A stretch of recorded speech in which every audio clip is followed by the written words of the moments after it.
Good day to you. Namo Myoho Renge Kyo. Thank you for joining me as we continue this Gosho on the entity of Myoho Renge Kyo, otherwise known as the entity of the wonderful and difficult to understand law. A short preface for this one to those who may have been exposed to the proliferation of teachings from a school that wants to claim for itself the unique knowledge that Nichiren, that the Bodhisattva Nichiren was actually the original Buddha. It's quite a effort in verbal gymnastics or grammatical gymnastics to create that fallacy, but nevertheless it has been spread far and wide. And though Nichiren is certainly a bodhisattva, some would say equivalent to one of the four great bodhisattvas that are the leaders of the bodhisattvas of the earth, which is a reference to us, and he certainly is that, Nichiren.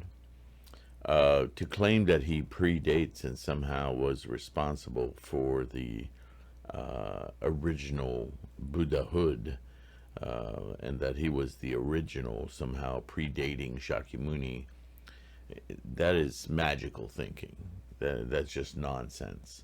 As Shakyamuni himself said, that Buddha has been around throughout timelessness, long before his birth and his achievement of enlightenment and the Buddha. But he himself, and this is the great revelation of the Lotus Sutra in the lifespan chapter of the Tathagata, is that there's a distinction made by Shakyamuni that I am a human who have been enlightened in my human form to the Buddha-ness, the Buddha nature. But this is something all of us can do. So there is no predating or pre-birthing or original.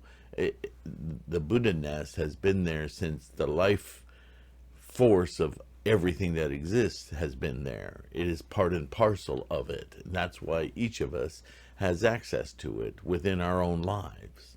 So it's a given, and it is specifically the teachings of Buddhism, Shakyamuni's Buddhism, right?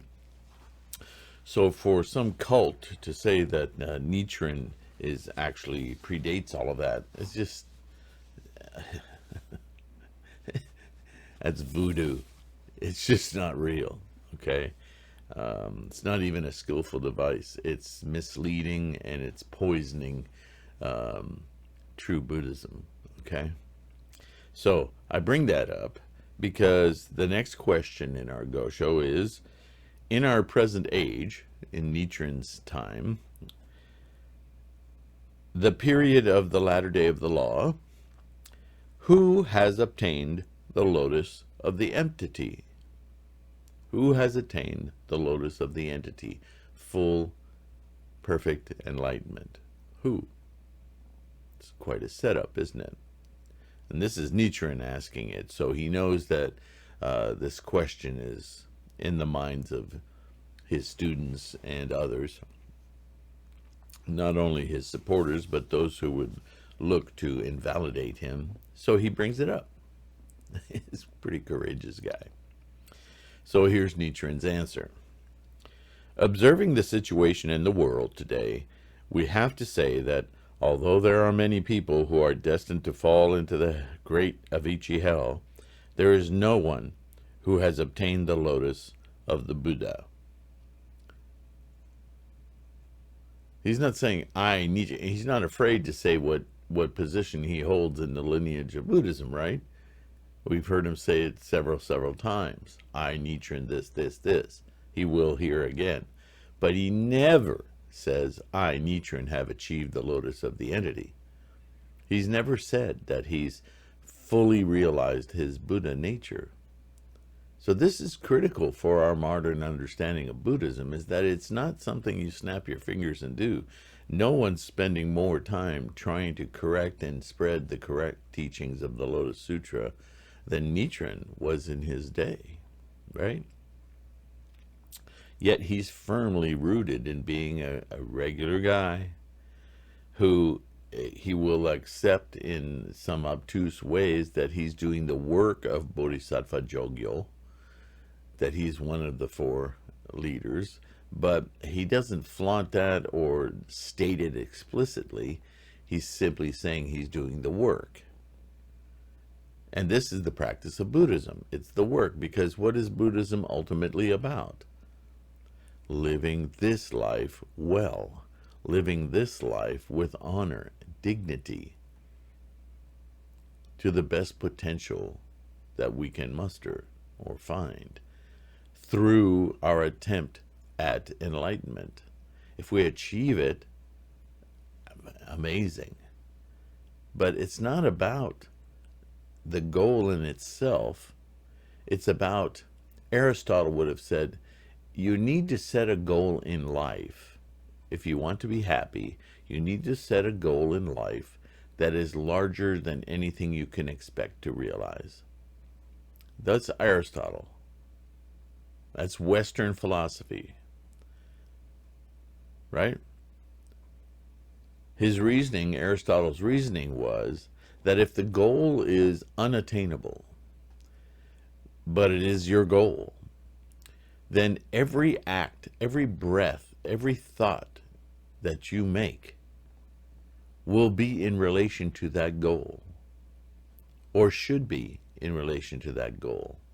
And that very thing will command your life in such a way that everything you do will create joy, happiness in you, because you will be working and accomplishing bit by bit, step by step, working toward that goal.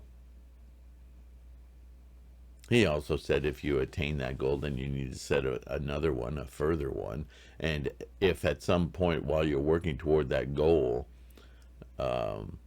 you're disillusioned or simply can't proceed because of the step that's required to move toward that goal is something that you just have decided you can't do, then you must reevaluate your goal, keep the goal, but reevaluate your path toward it and make adjustments. That's Aristotle. That's Aristotle's answer on how you live a happy life.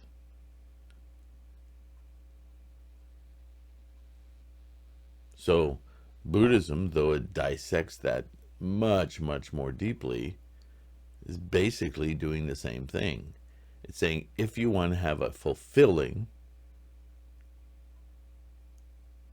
well-lived life, then work toward your enlightenment. Work toward your Buddha wisdom. Because it's not necessarily the Buddha-ness that answers all your problems. It's your path, your insights, your growth as a human being when you work toward that enlightenment. Do you see?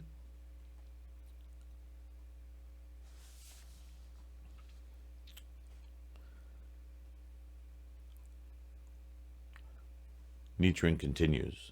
The reason is that people put their resolute mind and conviction in the expedient means of the provisional teachings that cannot lead to the enlightenment, and slander the lotus of the truth, the entity of the Lotus Sutra. And how do they slander? I've talked about this before. It's slander because they're shooting at a sullied or misled or incomplete or divergent goal that's not attainable, because it's not the methodologies, the things they do day to day don't lead them to that goal. It's a fallacy. That's why it's slander, because the goal they think they're shooting for is invalidated by the method that they're using to achieve it. It's like saying,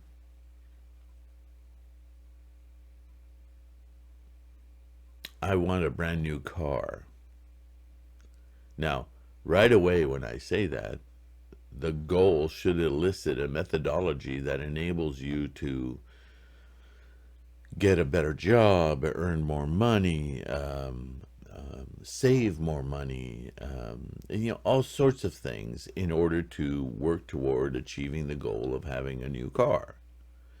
But if you're following improper teachings that don't lead to a new car, but say that they lead to a new car, you may be going out and stealing, or either stealing money or stealing things, or dealing in life unaffirming activities like dealing drugs, or so on and so forth.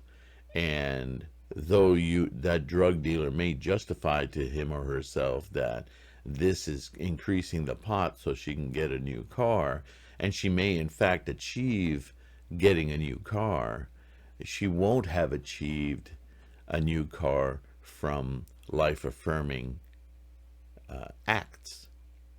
And so her life condition will be that of somebody who's achieved something they haven't, that isn't proper, that isn't appropriate.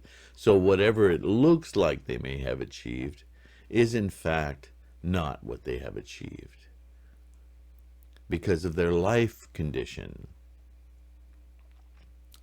See, if you work diligently and do things that are life-affirming and respectful, and again, the major thing is dignity. Do you have dignity and offer dignity in your path toward the new car? When you get that new car, you can sit in it and feel golden, feel just beam, exude accomplishment and confidence, and go, wow. And it's not about the car, is it? It's about, I've trained my life. I've taken control of my urges and thoughts and desires, and I've aligned my life in order to achieve a goal. That's spectacular. That's empowering. That's an amazing sense of being, right? So it's not about the car. And people will compliment you on the car and everything, and you go, yeah, it's just a car, but you will feel gratitude and gratification for having one who has legitimately achieved this goal. Whereas, I keep using the drug dealer, but why not? The drug dealer who achieves getting a new car can't wait to drive it around and show everyone how important she is. That is about the car. And her life condition, his life condition, is crap. Because they know. They know they don't deserve it. They've taken it. And they've done so at the diminishment and the stripping of dignity of others and themselves. They just don't look at that. So how valuable is that to a life well lived? Right? So this is the point Nichiren makes all the time in Shakyamuni, all of Buddhism, is that the goal has to align in you resolve, conviction, adherence, right? It's a lofty goal. It's a goal that changes your life condition, the 10 worlds, the worlds of hell, hunger, animality, so on and so forth. You can't be traveling in those lower worlds and expect Buddhahood. Although Buddhahood coexists with them, it is still a goal. And that goal will pull you out of those life conditions. Right? So the path, it's all about the path, the Buddha wisdom that you develop. So Nichiren continues, the Buddha states, quote, "If a person fails to have resolute mind and conviction, but instead slanders this sutra, immediately he will destroy all the seeds for becoming a Buddha in this world. When his life comes to an end, he will enter the Avicii hell." So in other words, when your dignity is lost, you experience mentally hell, no matter what your wealth or station in life. You don't feel exalted. You've wasted your life. You've spent your life making negative causes, and that's what you are remembered for, whether by others or yourself, more importantly. Tendai comments on this as follows. Nichiren goes on, quote, "This Lotus Sutra opens the seeds of Buddhahood inherent in the beings of each of the 6 paths, but if one slanders the sutra, then the seeds will be destroyed." Now here we go. I, Nichiren, would like to say this. The Lotus Sutra is linked to the seeds of Buddhahood inherent in the beings of each of the 10 worlds. But if one slanders this sutra, then it means that one is destroying the seeds of Buddhahood in the beings of each of the 10 worlds, because they're I always forget the word, but they're intermixed, right? Interdependent. Such a person is centrally bound to fall into the hell of insensate suffering. When might he manage to get out of hell again? But those who follow the teachings of Nichiren honestly discard the mistaken doctrines of the provisional teachings and the incorrect theories of the mistaken teachers, and with all sincerity put their resolute mind and conviction in the correct teaching and the correct doctrines of the correct teacher. Accordingly, they are able to gain the lotus of the entity and to manifest the wonderful and difficult to understand principle of the entity of the land of eternally tranquil light. This is because they put their resolute mind and conviction in the golden words of the Buddha indicated in the lifespan chapter of the essential teaching and chant Namu Myoho Renge Kyo. Question. The great teachers such as Nanhui, Tendai, and Dengyo employed the Lotus Sutra to spread widely the perfect teaching of the one vehicle, but they did not recite Namo Myoho Renge Kyo. Why is that? Does this mean that they did not know about the lotus of the entity, or that they failed to understand it? Answer. It is said that the great teacher Nanhui was an incarnation of Bodhisattva perceiver of the world sounds, and that the great teacher Tendai was an incarnation of the Bodhisattva medicine king. If so, then they were present on Eagle Peak when the Buddha preached the lifespan chapter of the essential teaching, and at that time they became enlightened to the lotus of the entity. But when they appeared in the world as Nanhui and Tendai, respectively, they knew it was not the right time to spread the wonderful and difficult to understand law. Therefore, for the words wonderful and difficult to understand law, they substituted the term concentration and insight, and instead engaged in the meditation on the 3,000 realms in a single moment of life, and in the practice of the threefold contemplation in a single mind. But even these great teachers recited Namo Myoho Renge Kyo as their private practice, and in their hearts they understood these words to be the truth. Thus the great teacher Nanhui, in his method of repentance through the Lotus Sutra, employs the words Namo Myoho Renge Kyo. The great teacher Tendai employs the words Namu Byodo Dai Ichijo Myoho Renge Kyo and Keishu Myoho Renge Kyo and Kimyo Myoho Renge Kyo. And the document concerning the vow taken by the great teacher Dengyo on his deathbed carries the words Namu Myoho Renge Kyo. Now, why do you suppose that is? Myoho Renge Kyo is the title of the teaching and each of its chapters. Myoho Renge Kyo is the Sadhamma Pudarika Sutra. Myoho Renge Kyo is the Lotus Sutra. Myoho Renge Kyo is the teaching of the wonderful and difficult to understand teaching of the wonderful White Lotus. It's known by many names, but Myoho Renge Kyo is the name that we use, that Nichiren used. It's a Japanese phonetic for the mixture of characters that make up the central part of our mandala of the Gohonzon. That's not simply kanji. It's a mixture of ancient Sanskrit with ancient Chinese and phonetically pronounced in Japanese as Myoho Renge Kyo. So don't get confused that these are simply words, right?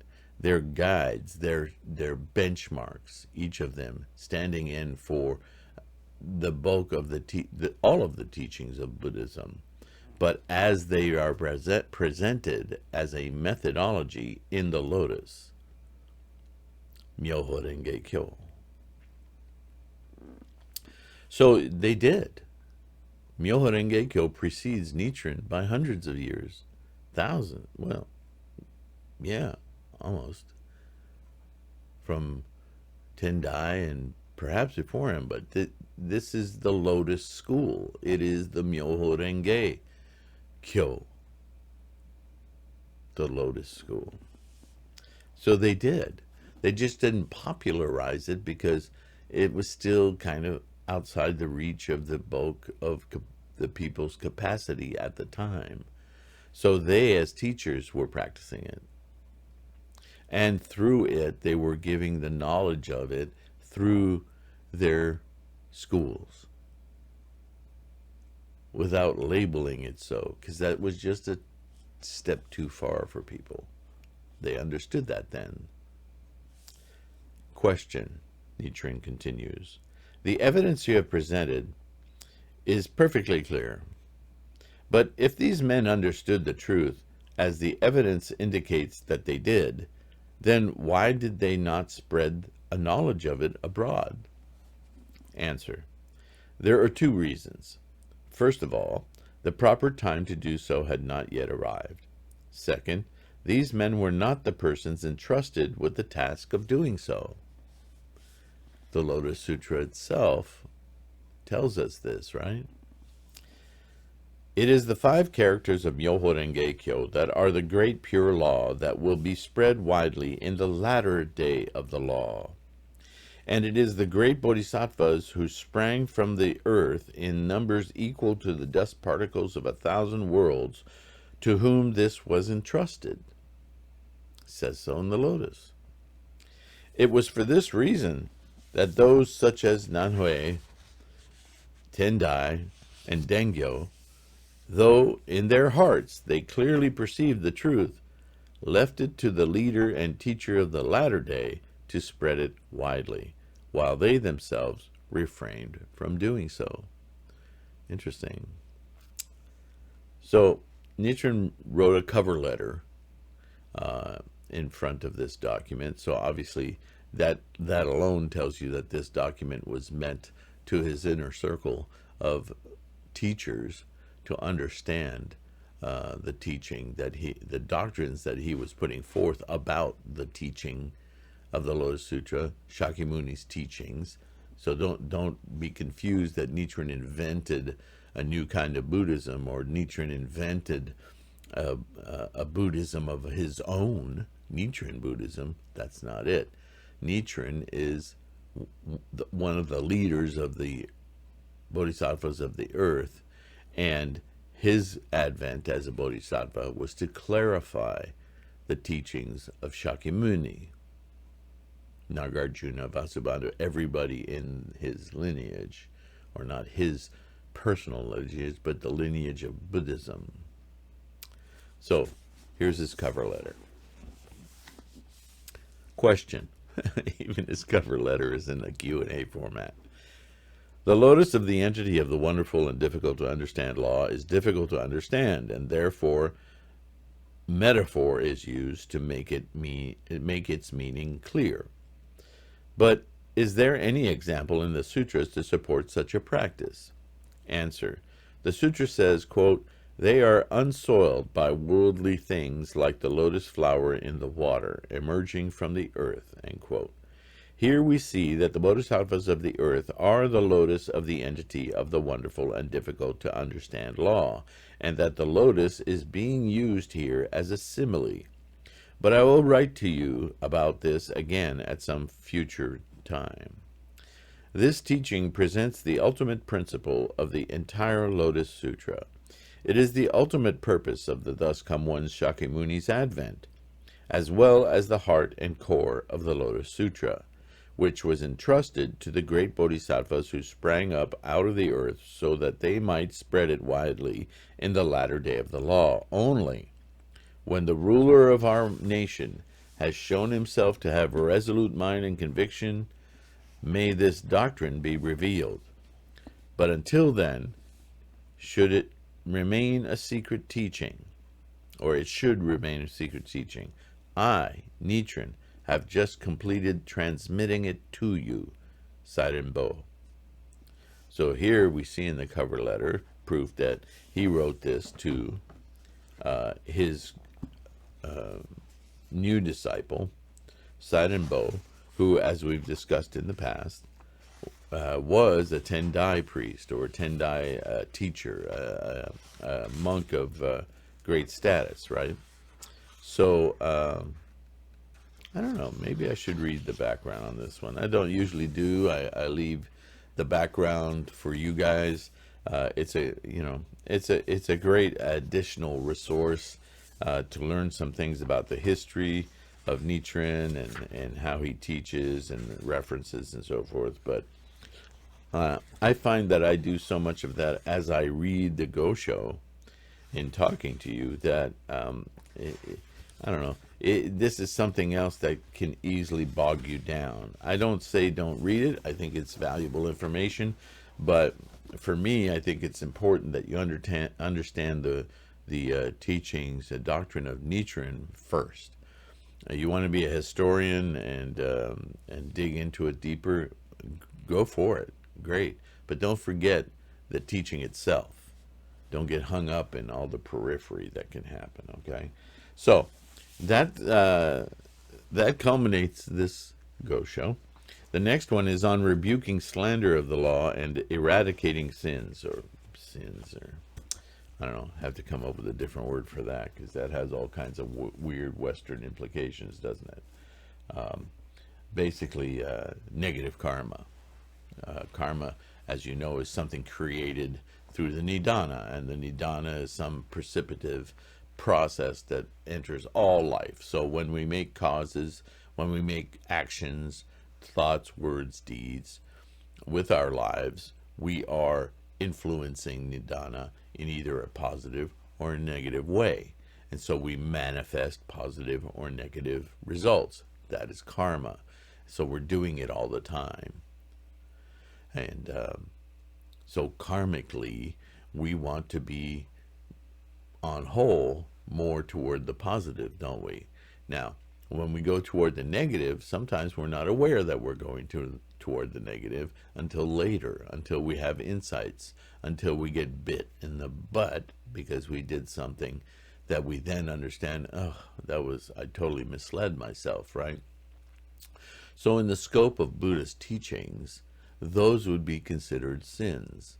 And they vary from the very small, like it sounds like I just described, indiscretions, all the way to taking a life. So there's a huge gradation in there. But all of them fall under this label of, in the translations, of sins. But they're not sins in the sense of religion and other areas that use sins to indicate the effects of the actions. In Buddhism, everything starts here.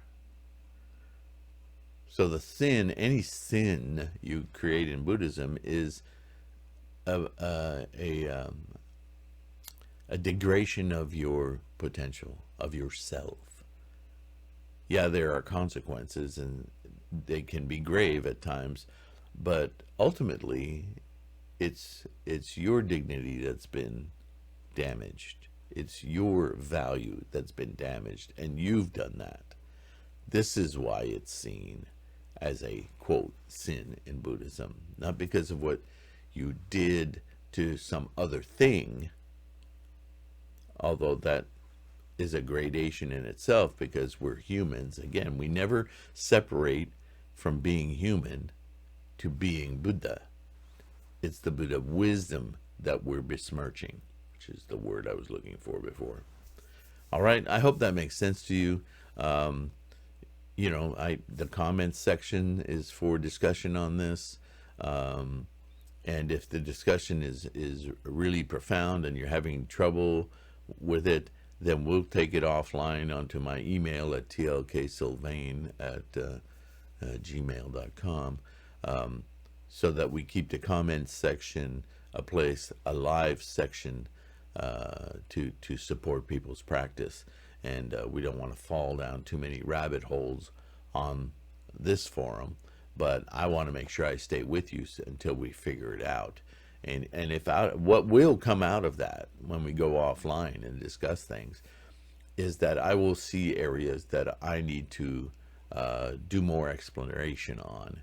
And that's what I want to do with the walking meditations, is use that section to explore other ideas about Buddhism that are attached to all of this, but they're not Nichiren's writings. They're not the Gosho. They're questions about Buddhism in general that we need deeper dives in. So you'll notice I have those kinds of videos. They're not tied to specific Goshos or words of Bodhisattvas. All right, that's my mission with you. So, and that's our Sangha. Let's do that together. But it starts with comments in these videos, right? All right, with that, I'm actually going to go quiet. Thank you for your support. All of you that send donations, that go on Patreon, that help me out. You guys are co-producers of this podcast, these videos. Don't forget, speaking of podcasts, that I extrapolate the audio from all of these videos, and I make them available through podcasts, available everywhere that I can find. So the Buddhahood podcast, again, is what you search for in your particular podcast, whether it's iHeartRadio or Podbean or whatever, all of them, Spotify. And I can't wait till we start the next Go Show. It'll be fun. See you then. Thank you. Bye-bye. Namo Myoho Renge Kyo.